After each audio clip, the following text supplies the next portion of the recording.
Chapter 10. Who is rejecting whom? 10. Who is rejecting whom? When a relationship ends, we expect it to be fairly easy to determine who ended it and who wished it to continue. The person who said they wanted out, who explicitly called for the breakup, who bought a new apartment and who might be on the search for a new partner is evidently the one who ended things. And the one who proposed remaining together, who argued for giving it another shot and who said loudly that they had no wish to break up, is just as evidently the one who remained loyal. But this may be a naive and unwittingly cruel view of how relationships can end. In reality, it isn't necessarily the one who leaves who is doing the rejecting, nor the one who ostensibly seeks to remain who is the one being rejected. Not everyone who leaves hates, and not everyone who stays loves. The person who really leaves is the one who withdraws affection. And the one who really remains is the one who believes in closeness with a partner, even if the frustration of this belief can end up causing this person to quit. Beneath the distinction between leaving and staying lies a more important distinction, between love and indifference. Although one could imagine that leaving would go with indifference and staying would go with love, there are cases where a person seeks to keep a relationship going and yet acts in a subtly indifferent or covertly hostile manner towards their partner. They may clearly claim that they don't want things to end, but to the profound puzzlement of the partner, their day-to-day behavior expresses something rather different.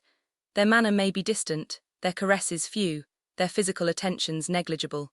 This doublespeak can drive the partner to extreme confusion and even the brink of a breakdown, for they will be told that what they long for is available even as the practical evidence points to the contrary. There is always a reason why it's too late for sex, or a hand isn't there to hold. But to complain is invariably to meet with anger and denial or promises of a brighter future next time. Not only is the partner being neglected, they are made to feel insane for suggesting they might be so. Eventually, worn down by the dissonance between word and deed, the emotionally ignored party may lose their patience and declare that they are off, not because they truly want to be, but because they've been forced to conclude that their partner will never be able to assuage their needs. They are leaving not because they don't love, but because the love they have to give doesn't feel as if it will ever be answered. It is a particular burden when a person not only has to bear the sadness of being turned down, but also has to carry the guilt of having ended the relationship in the face of a host of protestations of loyalty by their covertly cold partner. To spare themselves the ravages of self-hatred, the departing lover should daily rehearse in their mind how they got to this place.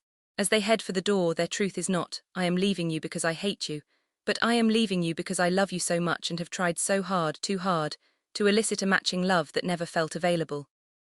Such an awareness won't dull the pain, but it will repatriate emotions and lessen an unfair burden of responsibility.